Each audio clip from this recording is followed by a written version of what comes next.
म्हणजे चांगली गोष्ट आहे. युद्ध करणार तुम्ही काय करणार? म्हटलं 4 घर माफ करून खातो. भगवंत म्हटले मग नाही, युद्ध न करता जर तू काहीच केलं नसतंस तर परवडलं असतं. पण तू मागायची भिक्षा भाषा बोलायला ना मग भिक्षा आपण खाऊ नको. जे तुझ्या हक्काचं आहे ना ते खाय. आणि जेव्हा हक्काचं प्राप्त करायचं असतं काहीतरी कर्म करावं लागतं.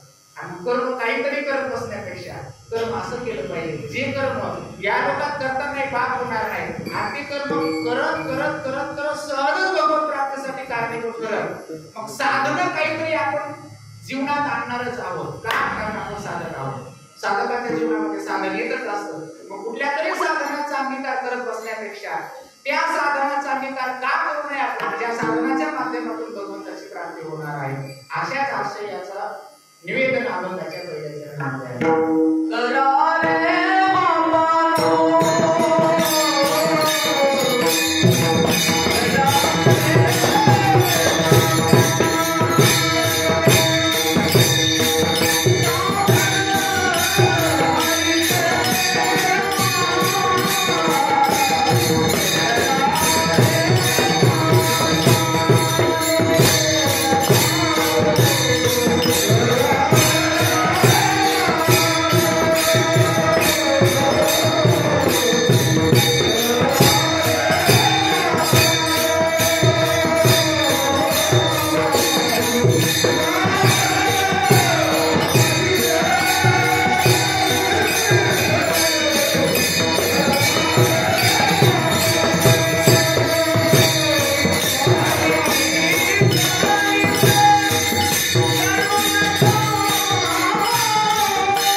जीवाला उपदेश करताना जीवासाठी अनेक संबोधन वापरतात.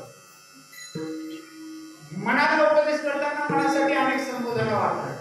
जीवाला उपदेश आणि जीवाला उपदेश करताना नाटकाची भाषा आहे. बालपांनो तुकोबराच्या गाण्यावर सुद्धा बऱ्याच ठिकाणी संबोधन येतात. तुकोबराची भाषा आहे. तुका म्हणे बाबा सुखवी 84 बाप म्हटले. हा बाप शब्द काय सांगतो? खरं म्हणजे त्यांनी आपल्याला बाप म्हणा होईल आहे की नाही आपली. या शब्दातून त्यांच्या अंतःकरणामध्ये तुमच्या आमच्याविषयी तुमच्या आमच्यासारख्या अज्ञानी माणसांच्या विषयी असणारी तळमळ जाणून येते. मग काय तळमळ? तळमळीने सांगा बाबा कोण साधन हरीचे करा, हरीचं साधन करा म्हणते. आता प्रश्न असा आहे की हरीचे साधन काय काय? कुठलं साधन केलं म्हणजे ते हरीचं करणार आहे. तर हरीची साधनं सांगत असताना बरीच साधनं सांगितली. तुकोबरायांच्या अभंगामध्ये जर आपण पाहिलं तर देव आपला अंगीकार करेल, देव आपल्यावरती प्रसन्न होईल, देव आपल्याला प्राप्त होईल अशी साधनं सांगत असताना बरीच साधनं सांगितली. एके ठिकाणी तुकोबरा म्हणतात नारायण आपला तेव्हाच अंगीकार करेल, अर्थात देव आपल्याला तेव्हाच आपलं करेल, देव आपल्याला तेव्हाच प्राप्त होईल केव्हा निर्वैर व्हावे, सर्वभूतासवे, साधन परमे, हेची एक तरीचा अंगीकार करील नारायण, बडबड तो सीन इनेवे. आता ते साधन सांगितलं, आपला देवाने अंगीकार करावा तर मग आपण सर्वांविषयी निर्वैर असलं पाहिजे. भागवताच्या 4थ्या अध्यायाच्या 4थ्या स्कंदाच्या 31व्या अध्यायामध्ये भगवंत प्रसन्न कशाने होतो त्याची साधनं सांगितली. दया सर्वोपदेश, संतुष्ट्या येणकेवा, सवेर देव शांत्या चतुष्यते असु जनार्दना. भगवंत लगेच प्रसन्न होतो, हरी आपला अंगीकार करतो. हरीला प्राप्तीचं साधन काय? पहिले साधन सांगितलं दया सर्वोपदेश, सगळ्या भूतांविषयी दया अंतःकरणामध्ये असणे याला पहिलं साधन सांगितलं. आता दया म्हणजे काय? समोरच्या माणसाचं दुःख पाहून ते दुःख निवृत्त करण्याचा प्रत्यक्ष शरीराने प्रयत्न करून याला दया म्हणते. करुणा वेगळी आणि दया वेगळी. आणि हे भगवत प्राप्तीचं हरीचं महत्वाचं साधन आहे. आणि कमी अधिक प्रमाणामध्ये तुमच्या आमच्या प्रत्येकाच्या अंतःकरणामध्ये दया आहे. संतांच्या अंतःकरणामध्ये दया आहे आणि आपल्या अंतःकरणामध्ये दया आहे. फरक काय आहे? मग तुमच्या आमच्या दयेला मर्यादा आहे. साधू संतांच्याकडे असणाऱ्या दयाला मग मर्यादा, ती अमर्याद दया आहे. आपली दया म्हणजे तोंड पाहून केलेली दया आपल्या भाषेमध्ये. संतांच्या दयेचा विशेष हा आहे की तोंड पाहून केलेली नसते दया. दया करताना कशी केली पाहिजे याचे वर्णन आहेच की बुवा दया करताना कशी केली पाहिजे. संतांचंच वर्णन करताना तुकोबरांनी सांगितलं आहे दया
आपल्याकडे प्रारब्धवाद आहे आणि प्रयत्नवाद आहे. दोन वाद चालतात. तुमच्या आमच्यासारखे श्रद्धायुक्त अंतःकरणाने जगणारी माणसं प्रारब्धवादाला प्राधान्य देतात आणि तथाकथित बुद्धिमान समजणारी माणसं प्रयत्नवादाला प्राधान्य देतात. फक्त प्रारब्धावर जगणारे खऱ्या अर्थाने ते अज्ञानी आहेत का तर नाही, पण एक आहे काय प्रयत्न करूनही जेव्हा ती स्थिती प्राप्त होते का मग तिलाच प्रारब्ध म्हणते. नाहीतरी काय आजचं प्रयत्न हे उद्याचं प्रारब्ध आहे. आज आपल्याला जे प्रारब्ध आहे ना ते आपलं भूतकाळातला प्रयत्नच आहे. आपण काही कमी अधिक प्रमाणात जे प्रयत्न केले होते तेच प्रयत्न आज आपल्या ताटामध्ये वर्तमानात प्रारब्धाच्या रूपाने वाढत आलेले आहे. आणि आज जर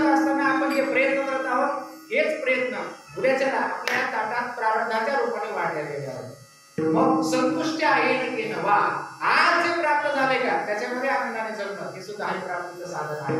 आणि तिसरं साधन सांगितलं सर्वेंद्रियोपशांत्या, इंद्रियांना संयमित करणं हे भगवत प्राप्तीचं हरी प्राप्तीचं साधन आहे. तर अरे बापांनो साधन आहेचे तिसरं साधन आहे. हे जर आपण परमार्थ करायला तर जास्त अवघड जातं. म्हणजे आपल्याला आपली इंद्रिय आपण पारमार्थिक भूमिकेवर नसताना तेवढा त्रास देत नाही जेवढे पारमार्थिक भूमिकेवर आपण त्रास देतो. आपण काहीच करायचं जेव्हा ठरवत नाही का तेव्हा आपलं मन आपल्याला अजिबात त्रास देत नाही. पण आपण जेव्हा ठरवतो का काही वाचायची त्रास द्यायला सुरुवात करतो. आपण जेव्हा ठरवतो का सकाळी जरा थोडंसं जास्त वेळ बसायचे देवघरामध्ये तेव्हा ते त्रास देतात. असं काही आपण ठरवलं ना आपल्याला उठायचं का नाही काहीच ठरवलं नसतं तेव्हा ते काहीच त्रास देत.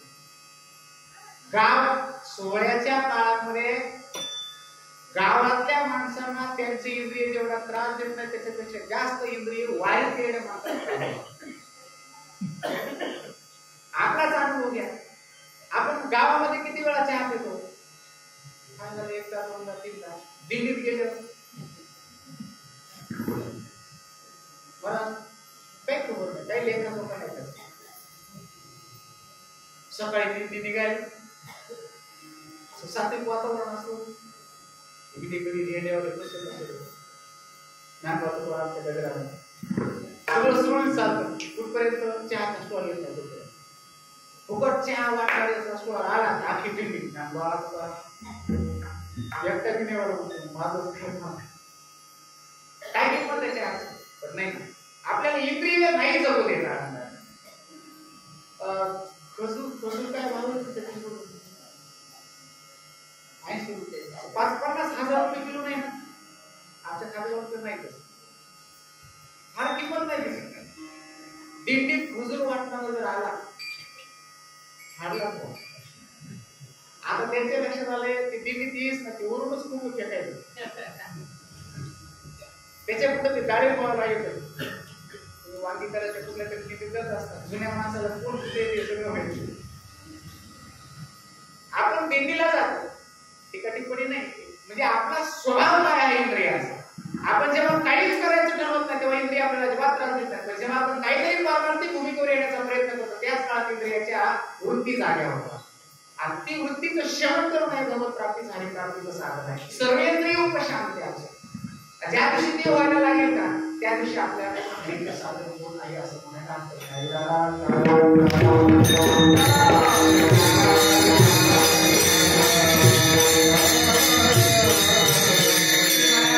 साधन अवघड आहे. आम्ही गृहस्थ आश्रमात आहोत. हरीचं साधन सगळ्यात सोपं काय आहे? सगळ्यात सोपं हरीचं साधन आहे आपल्या वाट्याला की कर्म भगवत बुद्धीने करणं. याच्यापेक्षा वेगळं साधन काही करायची गरज नाही. भगवत बुद्धीने आपण करत असतो कर्म जर केलं निष्काम भावनेनं तेच कर्म अंतःकरण शुद्धीच्या माध्यमातून भगवंताकडे घेऊन जातं. आणि याच आशयाने भगवंताने गीतेमध्ये सांगितलं कर्मण्यावरही संसिद्धी कर्म करून सुद्धा आपण त्या भगवंतापर्यंत पोहोचू शकतो. किंवा आपल्या वाटेला कर्म सुद्धा हरी प्राप्तीचं साधन होऊ शकतं. फक्त निष्काम भावनेनं करावं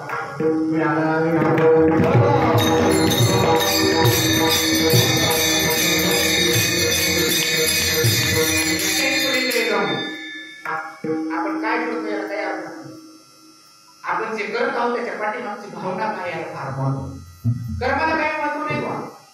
कर्माच्या मागे आपली भावना काय आहे. भावना जर आपल्याला बाबूंची काही नाही भगवंत या मनामध्ये त्या साधू संतांचं वर्णन केलं त्यांचे चरित्र सांगितले. त्यांच्या चरित्रामध्ये जर त्यांचं कर्म जर पाहिलं तर कर्म फार नीट नाहीये. पण त्या कर्माच्या पाठीमागची भावना उदाहरण असल्यामुळे ते असंत माझ्या आळीमध्ये गेले.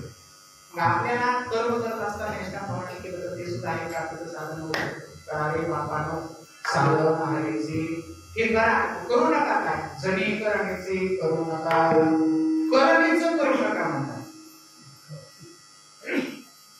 करणी करू नका. करणीचे करू नका. करणीचे शब्दाचा अर्थ होतो अशाश्वत अनित्य असं काही करू नका. अनित्य म्हणजे काय? देव दुर्लभ मानवदेह प्राप्त झाला इको जन्माला आले आणि स्वर्गातल्या भोगाची लालसा अंतःकरणात उत्पन्न झाली मग येत नाही आता ते कर्म करायला लागले. त्याचाही नाश आहे. त्याला नाही करण्याचे करू नका. आता अशाश्वत असं काहीच करू नका. आणि आपलं सगळं आयुष्य अशाश्वत फलप्राप्तीमध्ये जाताना नाकांना आढळून आलं म्हणून त्यांना सांगावं लागलं जरी करण्याचे करू नका. मौर्य फार सुंदर बोलतात. हिरवे तरी अर्जुना का शरीरा या पराधीना नाना भोग रचना मिळवावी का? या पराधीन अशाश्वत असणाऱ्या शरीरासाठी सगळ्या भोगाची रचना प्राप्त करण्याकरता आपला आयुष्य का घालवतो? आपण सायाशी कोणी बहुतेक आळशी होणे संपत्ती जाते तो असुया देहाती कधी पाळावे. प्रचंड प्रयत्न करायचे बा विषय प्राप्त करायचे, देहाचं पालन पोषण करायचं आणि हा तो पाच मेळावा शेकी अनुसरेल पंचत्वा ती वेळी केली ते दिवसावासी महात्मा. जेव्हा हा देह पंचभूतामध्ये विलीन होईल मग केलेलं गाभरान दोष त्याचा हिशोब करावा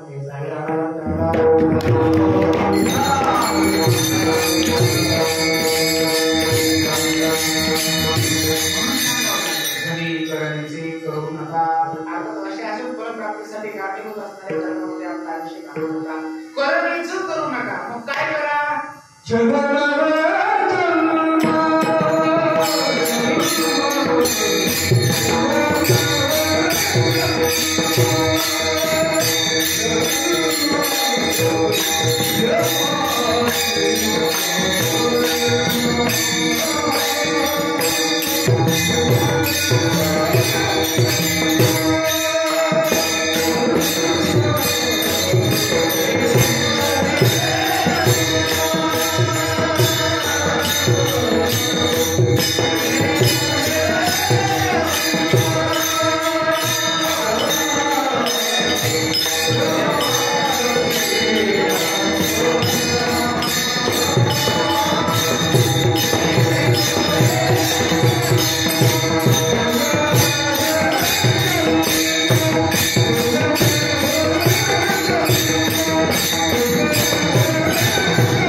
पुढे चिंता त्याने माता जन्म घेणे विडाला विडाला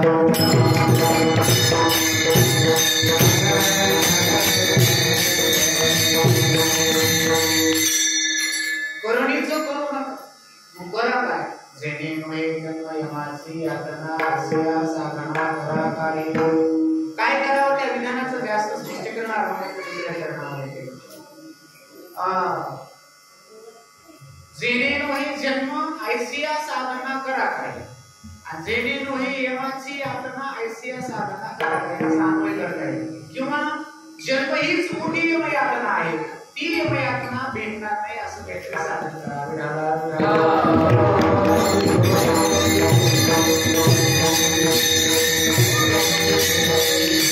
आता आपण जन्माला आलो याच्यानंतर परत जन्माला यायची वेळ येणार नाही असं काहीतरी करा आणि आता आपण जन्माला आलो म्हणजे मरणार आहोत मेल्यानंतर यमयातना भोगायला जायची वेळ येणार नाही असं काहीतरी करा दोन अंगाने या दुसऱ्या जन्माचा आशय आहे आपण जन्माला आलो म्हणून तर कार्यक्रम सगळा बिघडला व जन्माला आलो नसतो तर सगळ्यात मोठी उपाधी जन्म जन्माला आलो देह प्राप्त झाला आणि देह प्राप्त झाला बाकीचं सगळं त्या उपाधीच्या अनुषंगाने सगळं प्राप्त झालं पोट आलं तोंड आलं सगळे इंद्रिय आले मग त्या जन्माला येऊ प्रश्न असा आहे की जन्माला का आलो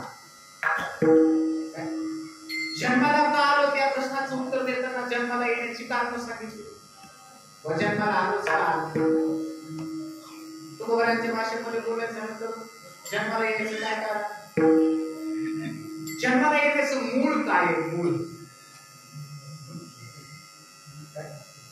कारण काय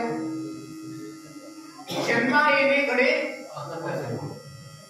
पाप आणतात कर्म पापात म्हणजे काय कर्म कर्म काहीतरी शिल्लक होतं म्हणून आज जन्माला आलो आपण आणि आज कर्म करत आहोत याचा अर्थ असा होतो की जन्माला येणार जन्मा येणेकडे पातकाचे मूळ संचिताचे फळ मागच्या वर्षामध्ये काहीतरी कर्म केलं होतं त्याचा परिणाम आज जन्माला आलो आणि आज कर्म करतच आहोत याचा अर्थ असा होतो की परत आपण जन्माला येणार आहोत आपलं जन्म परत होणार नाही तोपर्यंत जोपर्यंत जन्माला येण्याचं कारण संपणार नाही जन्माला येण्याचं कारण नाही पातक अर्थात कर्म आता कसं म्हणते पंचदशी काळाने उदाहरण दिलं पूर्वते कर्म भोगाय कर्म करतो म्हणजे गुण देते नद्या कीटा इवा आवरतात आवरतात आवरतांतर आसुते आता जन्माला आलो कर्म करत आहोत केलेलं कर्म भोगण्याकरता आला कर्मी जाईल भोगावे दैतिक सुख दुःखी भोगावे आणि भोगया ते भोगावे या देहावे म्हणजे कर्म केलेलं आहे म्हणून आपण जन्माला आलो केले कर्म झाले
आज आपण पडलो कुठे कर्मामध्ये आणि नियम असा आहे जिथं पडलो ना त्याच जागेचा आश्रय घेऊन जायचं चिखलात पडलेला माणूस चिखलाचाच आधार घेऊन जात असतो कर्मलोकात पडलो असेल तर त्या कर्माचाच आधार घेऊन जावं लागेल काय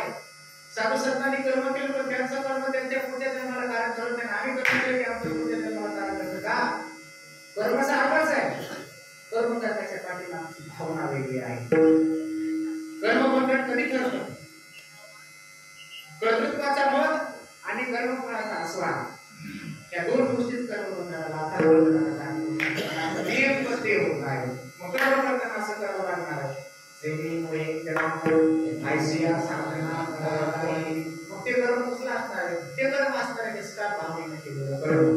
जेव्हा कर्माच्या पाठीमागं कर्तृत्वाची भावना नसते आणि कर्म केल्यानंतर काय ते फळ प्राप्त व्हावं ही कर्म फळाची भावना नसते, त्या कर्माला निष्काम कर्म म्हटलं जातं. आणि निष्काम कर्म म्हणजे भाजलेल्या बीजासारखं असतं. त्या कर्माला मग अंकुर वृत्ती होत नाही. जर या पद्धतीने कर्म केलं तर आपल्याला पुढच्या जन्माला यायची गरज पडणार नाही. जिथे जन्म संपतो तिथे अजिबात मृत्यू येत नाही. आणि जिथे जन्म आणि मृत्यू नाहीये तिथे वेगळा संसार आहे. तिथे संसारच नाही, तिथे संसारात दुःख असण्याचं काही कारण नाही.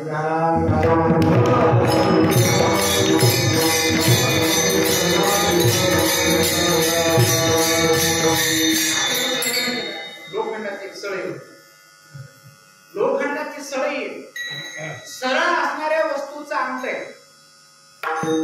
उदाहरणार्थ एखाद्या लोखंडाच्या सळईवरून काठीवरून मुंगी जर एका टोकावर दुसऱ्या टोकाला निघाली तर तिला दुसरं टोक सापडू शकतं. त्या काठीचा अंत आहे, त्या लोखंडाच्या सळईचा अंत आहे. पण जेव्हा तीच लोखंडाची सळई जर गोल करून तिला जर वेल्डिंग मारली ना मग तिचा अंत नाही. संसार चक्र आहे आणि या संसार चक्राचा अंत होणे नाही कुठपर्यंत? जोपर्यंत या पद्धतीने कर्म करत राहू. आपल्याला जन्म संपवायचा असेल तर जन्माला कारणीभूत असणारं कर्म संपवावं लागेल. आणि कर्म ही त्यातून संपत नाही, ते कर्म संपत असतं. म्हणून नाथांना म्हणावं लागलं परत जन्माला यावं लागणार नाही असं काहीतरी करा. म्हटले मला जन्म टाळणं कठीण आहे. काय जन्म टाळायला ब्रह्मज्ञान पाहिजे, ते कुठं व्हायचं कधी व्हायचं? म्हटले मग बाबा नाही करा. काय जन्म टाळणं शक्य नसेल तर कमीत कमी मेल्यावर यमयातना प्राप्त होणार नाहीत असं तरी काहीतरी करा. यमाची यातना नव्हे ऐसिया साधना करा. काय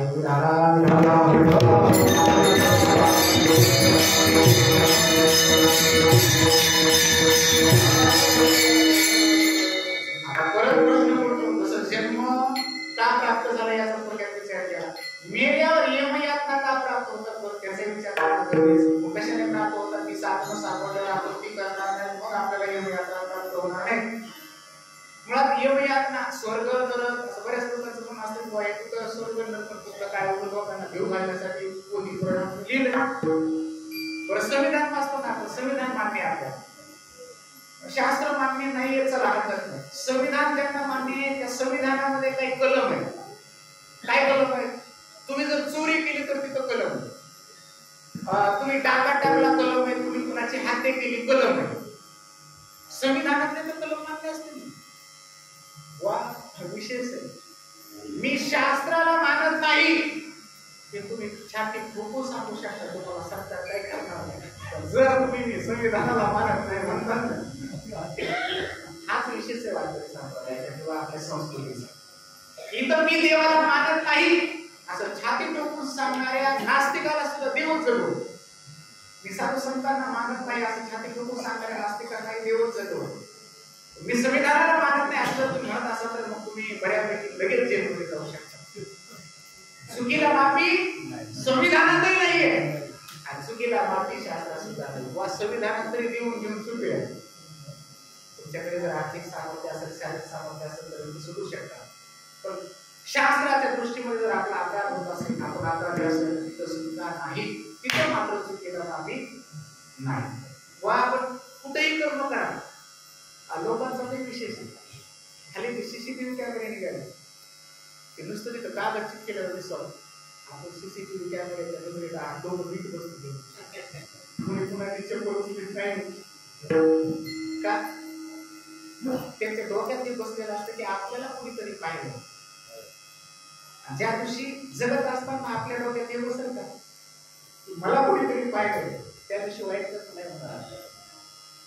व आपल्याला सीसीटीव्ही कॅमेऱ्याची माणसाने लावलेल्या सीसीटीव्ही कॅमेऱ्याच्या समोर आपण विकून देवाने लावलेल्या कॅमेऱ्या समोर आपल्या कर्माची बरोबर साक्षी हे सुये तो असा कॅमेरा किती मेगापिक्सलचा काय सांगता येईल, त्याची रेंज किती आहे काय सांगता येईल. तुम्ही कोणतंही मागच्या ओढीत नाही त्याच्या मागच्या ओढीत गुडगुळ्याच्या भातावर तूप टाकून खा, त्या नजरेतून आपण नाही सुटू शकत का. आणि कर्माचं आम्हाला एक मानवता कचरे सर होते इंग्लिशला, आणि ते आम्ही असं गजल ते म्हणायचे संत संत म्हणायचे आम्हाला. तेव्हा संत काय असते हेच माहित होतं.